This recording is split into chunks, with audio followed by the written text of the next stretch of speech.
rebellion, conflict, murder. The immediate aftermath of Genesis chapter 3 paints a miserable picture of a world spiralling downwards to destruction. And as you probably know, it all starts with a seemingly innocuous conversation with a snake. Today, we're going to ask what was wrong with Adam and Eve wanting to have the knowledge of good and evil anyway? And how do the consequences of their actions ripple right through to our lives today? Now, this chapter 3, explains definitively what is wrong with the world. And only when we get that will we begin to understand God's solution to the mess we've created, which is the story of the rest of the Bible. Okay, so in this series of videos, we're tracing the story of the whole Bible in theological chunks. And in the previous video, click up here if you missed it, we saw that God, the eternal good creator, made everything, and it was fabulously good.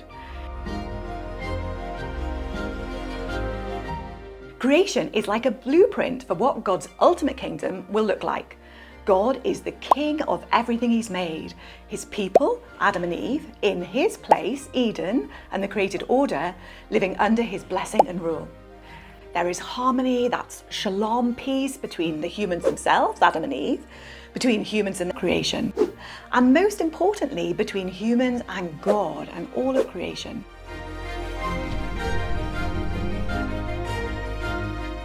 So previously, Adam and Eve had been told by God that they had the freedom to enjoy everything in this marvelous world created for them to care and to rule over. There was just one restriction, one danger that would end in death, which they were to avoid at all costs. You are free to eat from any tree in the garden, but you must not eat from the tree of the knowledge of good and evil, for when you eat of it, you will surely die. But now we get to chapter 3, and there's a new voice. It's a snake, the embodiment of Satan. Hang on, where does this evil come from in a perfect creation? How come God allows it? Hello, Boffin Zoe here. I'm just here to add a little bit more theological nuance when normal Zoe needs a bit of help. Well, there's a few things to say here. So 1, Satan definitely isn't another eternally existing God, any kind of equal opponent to God. He's a created being, a fallen angel, as we'll find out later in the Bible, and he's under God's control. 2, the Bible doesn't explain why God allows evil, but it does say that God isn't responsible for it, and God does use it for good. Okay, so the snake speaks. Now the serpent said to the woman, "Did God really say you must not eat from any tree in the garden?" Let's break down this anatomy of the first sin. So it starts with doubt of God's word and his goodness. Did God really say, says the snake, and then he exaggerates to make God look mean. You must not eat from any tree. But the restriction wasn't any tree, rather it was the one tree leading to death. And at first, Eve does well in response. The woman said to the serpent, "We may eat fruit from the trees in the garden, but God did say, you must not eat fruit from the tree that is in the middle of the garden." But then Eve also starts to exaggerate to make God look mean. "And you must not touch it." God never said that. "Or you will die." The next step in sin is a denial. "You will not certainly die," the serpent said to the woman. "For God knows when you eat from it, your eyes will be open and you will be like God, knowing good and evil." Note, the first doctrine to be denied in the Bible is that of judgment. Just a thought. So there's been doubt, then denial, and finally disobedience. When the woman saw that the fruit of the tree was good for food and pleasing to the eye, and also desirable for gaining wisdom, she took some and ate it. She also gave some to her husband who was with her, and he ate it. Excuse me, isn't that a bit unfair? Why should Adam and Eve just stay like babies, not knowing good and evil?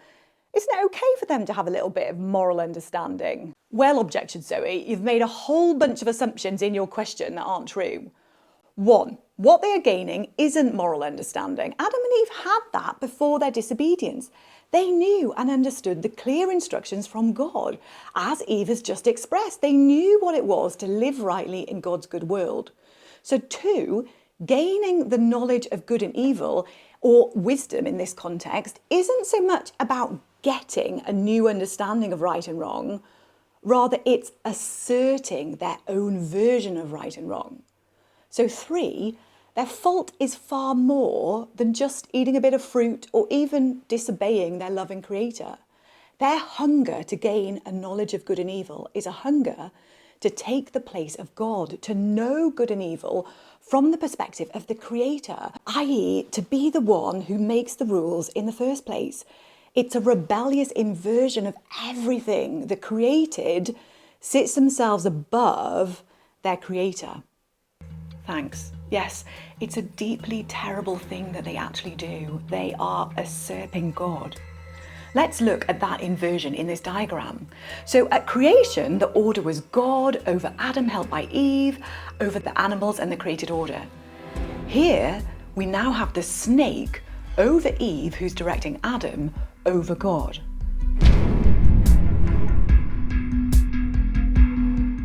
Well, the snake is proved a liar. They do die, and more of this in a minute, and they do get the knowledge of the good and evil, but not in the way the snake promises.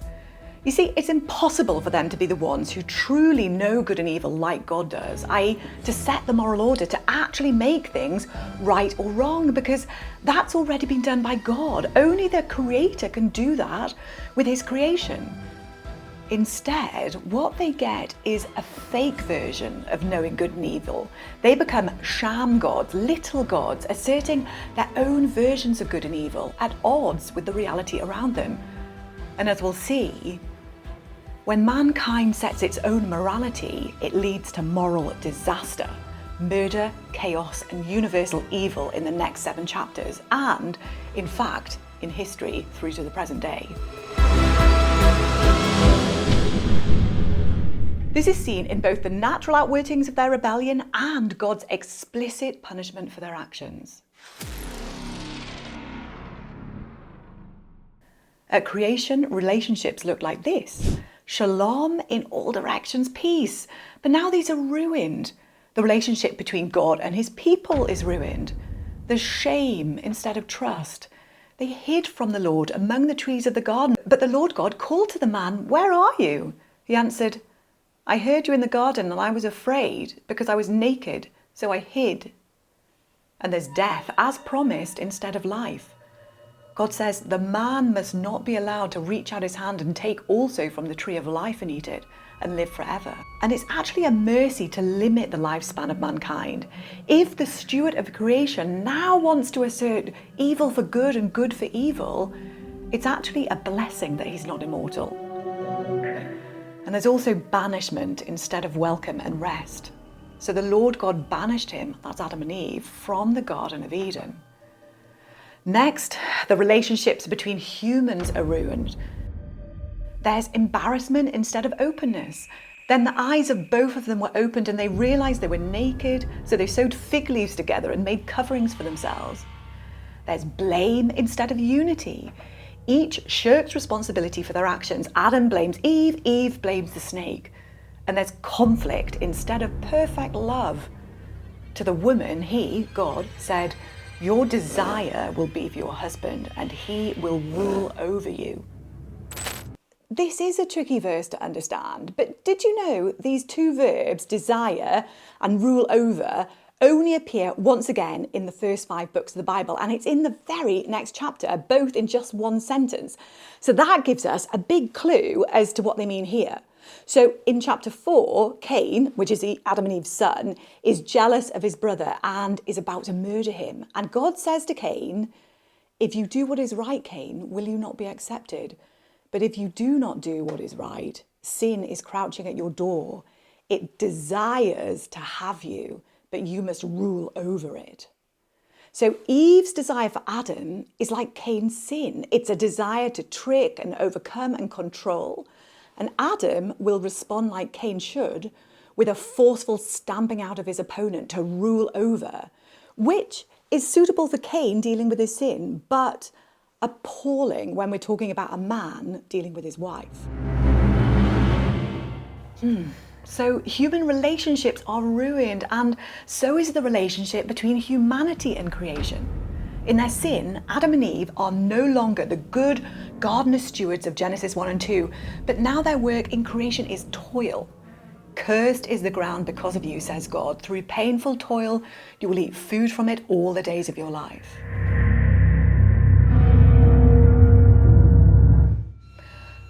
So it's a miserable picture. Sin leads to judgment. But even in the darkness, as we'll see throughout the Bible storyline, there's shards of grace breaking through.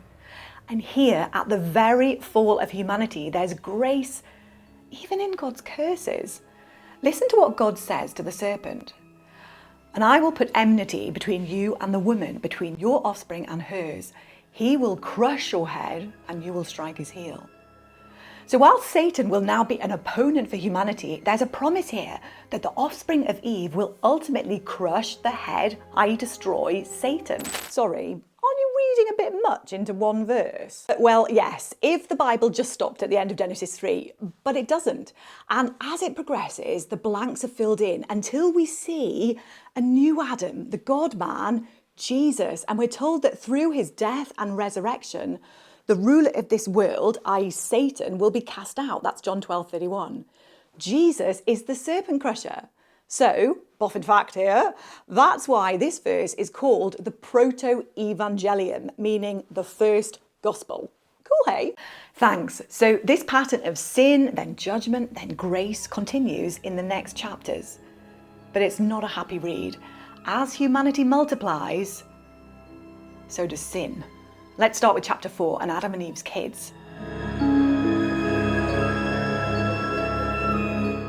Now Cain said to his brother Abel, let's go out to the field. While they were in the field, Cain attacked his brother Abel and killed him. The Lord said, what have you done? Listen, your brother's blood cries out to me from the ground. So God pronounces to Cain, now you are under a curse. When you work the ground, it will no longer yield its crops for you. You will be a restless wanderer on the earth. And yet, Cain said to the Lord, my punishment is more than I can bear. Whoever finds me will kill me. But the Lord said to him, not so. Then the Lord put a mark on Cain so that no one who found him would kill him. Next up, the rest of chapter 4 and 5 trace out Adam's family tree. Now, there's a line from Seth, Adam's other son, leading to Noah, and a line from Cain, leading to the violent Lamech. But it's pretty depressing. Because all inherit Adam's sin, and so there's more judgment. You see, the genealogy has this repeated phrase, and then he died, and then he died, and then he died. Generation after generations return to the dust. Now, this is highlighted because mortality is not actually natural for humans. We weren't made to die. It's not the circle of life. Death is an aberration. But interestingly, in chapter 5, there's an interruption to this seemingly endless knell of death. One guy breaks the pattern. Enoch walked faithfully with God, and then he was no more because God took him away. Now, how exactly that worked isn't explained, but it's a hint that if God can break the chain of mortality here, maybe he'll do it again in the future. Sadly though, Enoch is just a blip, and the world continues its plummet downward. By chapter 6, the Lord saw how great the wickedness of the human race had become on the earth, and that every inclination of the thoughts of the human heart was only evil all the time. So the Lord said, I will wipe from the face of the earth the human race I have created, and with them the animals, the birds, and the creatures that move along the ground, for I regret that I have made them. And this time, God's judgment, the flood, is a reversal of creation itself, an undoing of his great creative work. Everything seems hopeless. And yet, to Noah, God says, but I will establish my covenant with you, and you will enter the ark, you and your sons. You are to bring into the ark 2 of all living creatures, male and female, to keep them alive with you. So God saves humanity via Noah's family. And also, in saving a representative group of animals, we can see God's continued commitment to creation itself. But, as to be expected, after the flood dries up, humanity just can't enjoy the gold at the end of the rainbow because there's even more sin. In a new low, at a place called Babel, not just individuals, but society itself bands together to usurp God's authority. Now, the whole world had one language and a common speech, and they said, "Come, let us build ourselves a city with a tower that reaches to the heavens, so that we may make a name for ourselves. Otherwise, we will be scattered over the face of the whole earth." I don't get what's so wrong with this. What's bad about wanting human unity and a common purpose? I think to see here what's really going on, we need to notice what's left out of these plans.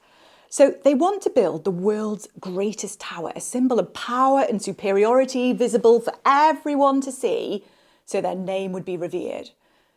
But there's no reference to the good king, their creator, within whose world they are living. It's like building a massive pylon on the front lawn of the White House and having it emblazoned with the name and flag of another country. That couldn't be understood as anything but an act of aggression, a rebellion against the USA. Well, that's what the Tower of Babel was.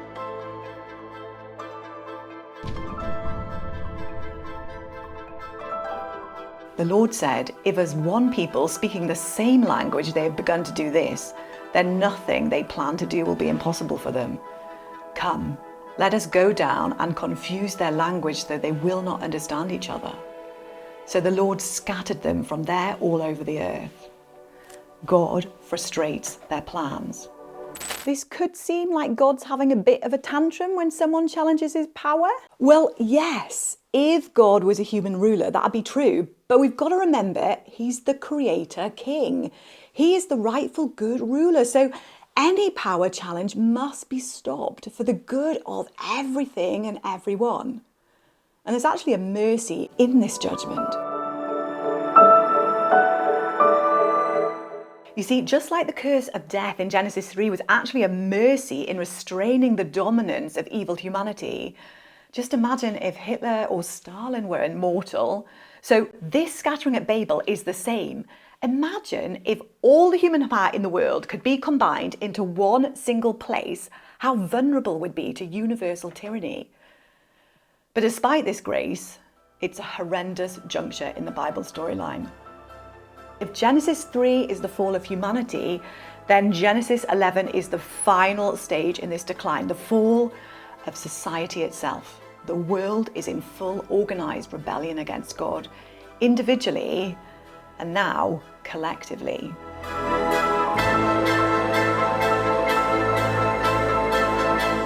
So it's time to look at where we are on God's storyline outline. So after creation, there's the fall and its aftermath, and we are at rock bottom.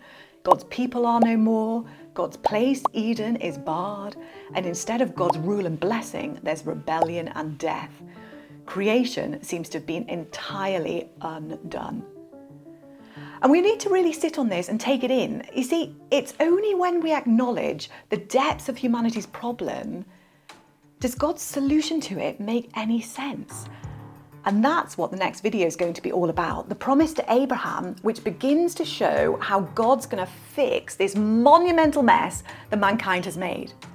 Or, if you want a higher level overview of the whole of God's storyline from Genesis to Revelation, then check out this video.